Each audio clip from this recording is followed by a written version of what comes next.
Hey, hello, and here we go. It is Thursday, May 13th. I'm Tommy McFly. How you doing, Kel? I'm doing good.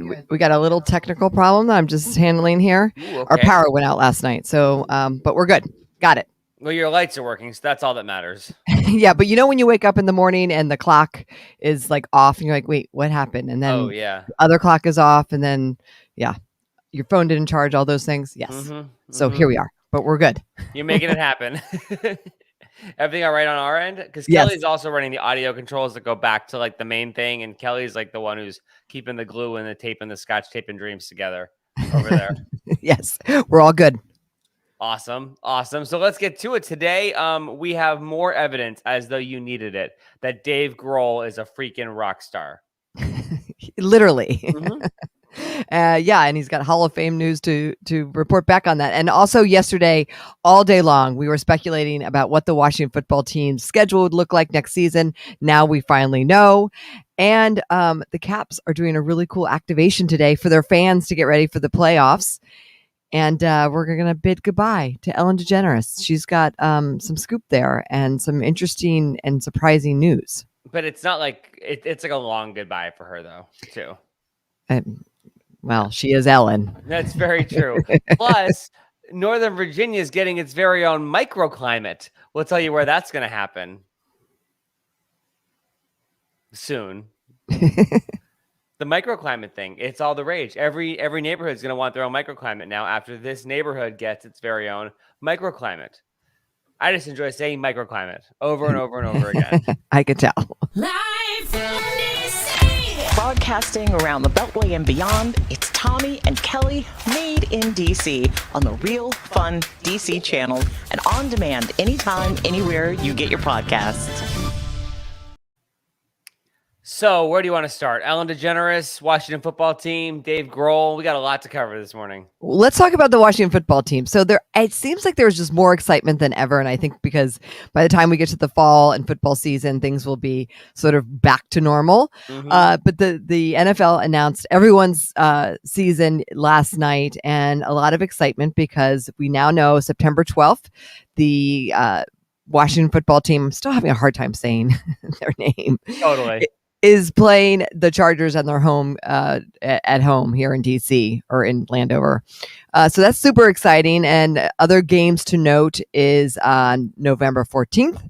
They're playing here in DC, Tampa Bay. And of course, we care about Tampa Bay because they are the reigning Super Bowl champions. Mm-hmm.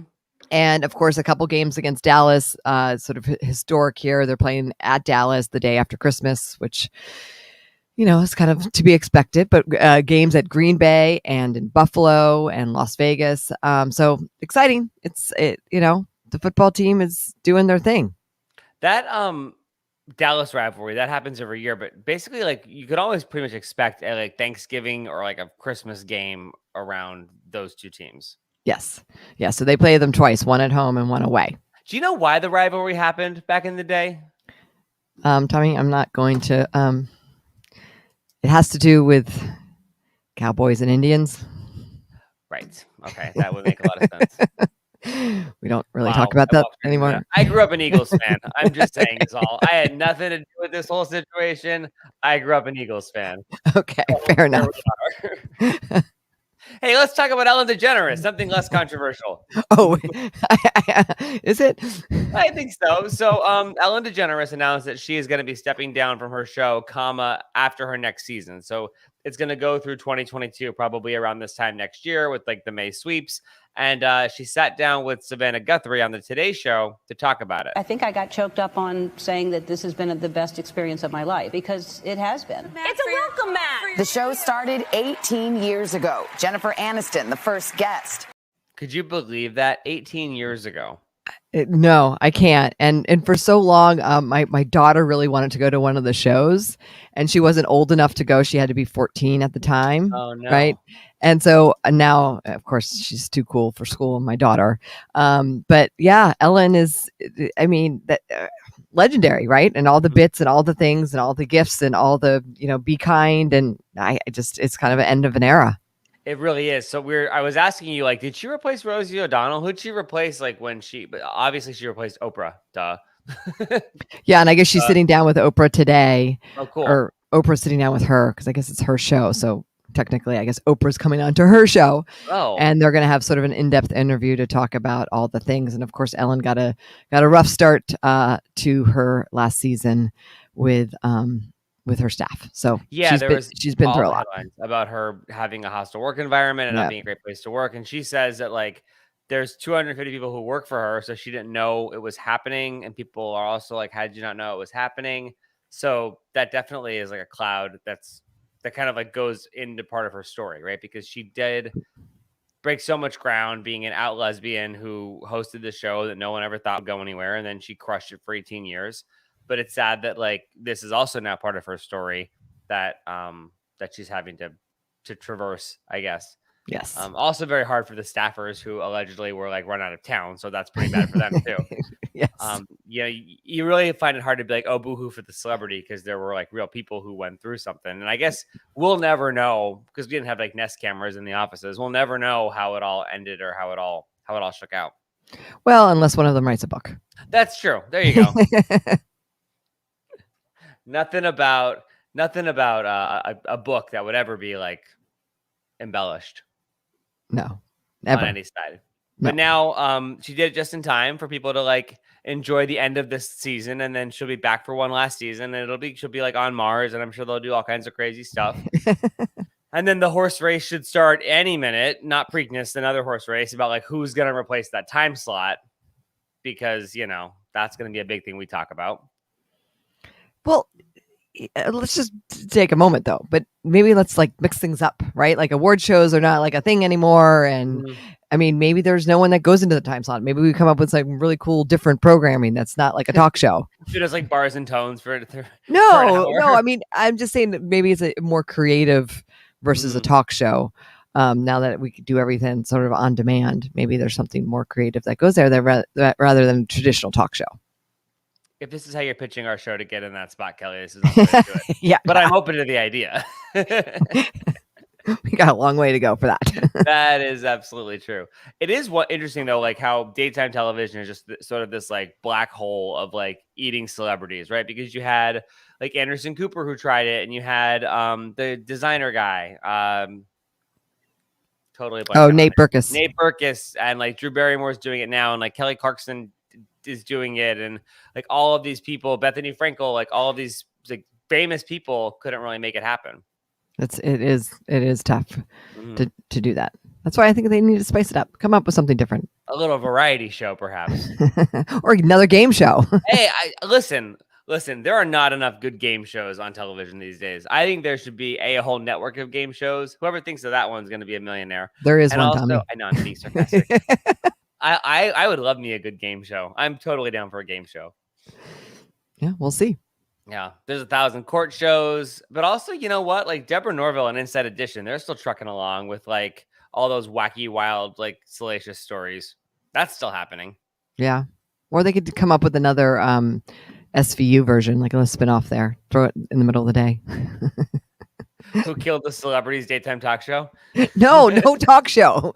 No, there's just so many spinoffs of like NCIS and SVU that like, why not put another one in there? Mariska Hargitay walks in. She's like, why didn't Meredith Vieira's show work? We'll find out in the next hour.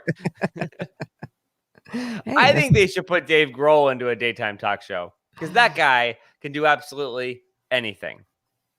He and his mom have the show from cradle to stage. And then yesterday we find out that Dave Grohl and the Foo Fighters became another inductee into the Rock and Roll Hall of Fame. And I spoke with him last Friday, and he was just like so freaking Dave Grohl cool about it. I was like, are you excited? Are you thinking about it? Like, what's going on? See what happens, man. I mean, yes, he is so cool, but like he's in the same category with the Go-Go's, Jay-Z, Carole King, Tina Turner. I mean, it's so freaking cool. They're all going into the Rock and Roll Hall of Fame. Yep. Love to see it. Dave Grohl in twice for Nirvana and now Foo Fighters. That's amazing. And he's ours. Grew up here in Virginia.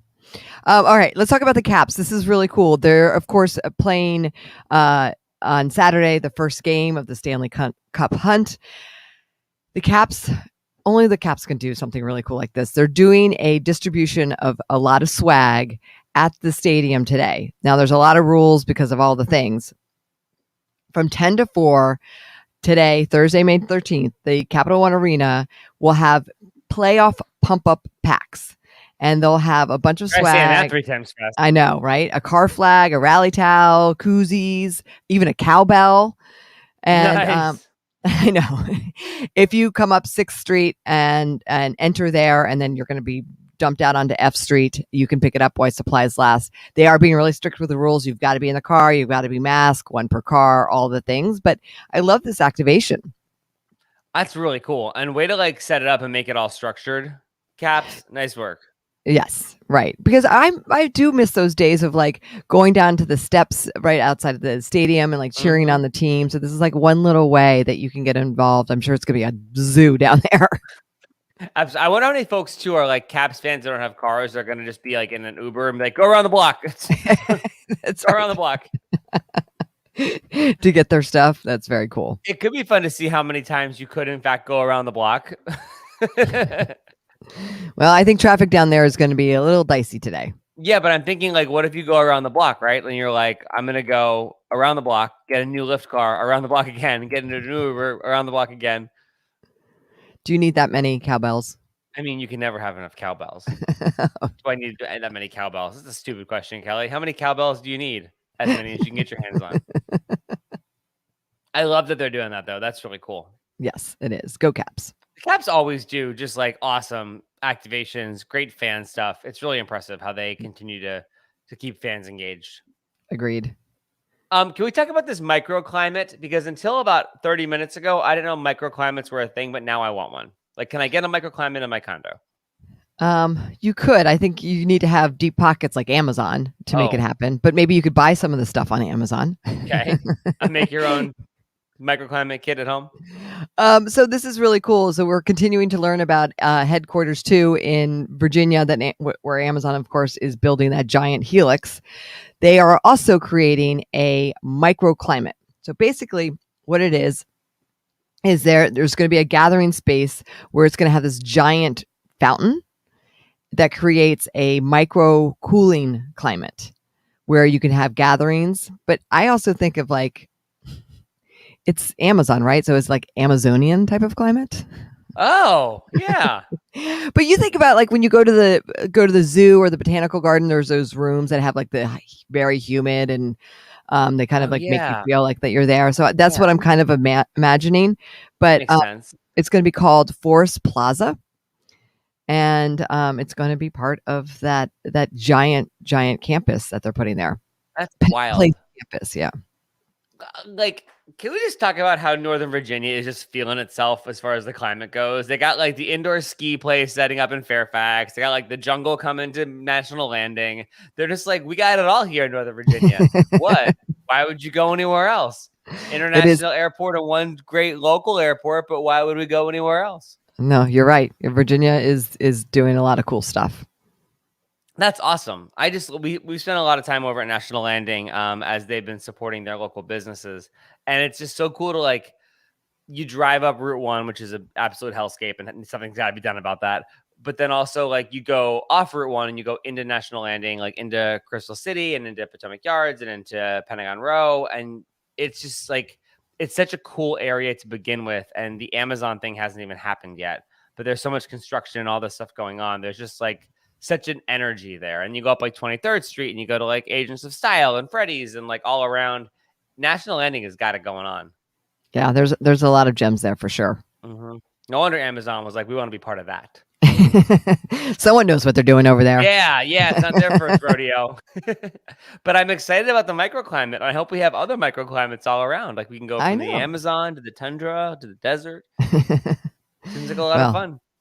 Yeah, it's super cool. So I don't know if you can build one in your little condo there, Tommy, but you can try. I mean, it seems like they basically are building like a terrarium, like a human size, like a life-size giant terrarium. So that's kind of great. Yeah. Plenty of awesome other things going on our podcast page. By the way, if you want to hear that whole Dave Grohl interview one-on-one, I am not cool enough to talk to Dave Grohl for 13 minutes. I'm not sure how it happened, but it did. So we can you can check that out if you want. Anywhere you get your podcast, just search Tommy and Kelly or grab the Real Fun DC app. Thanks for watching today.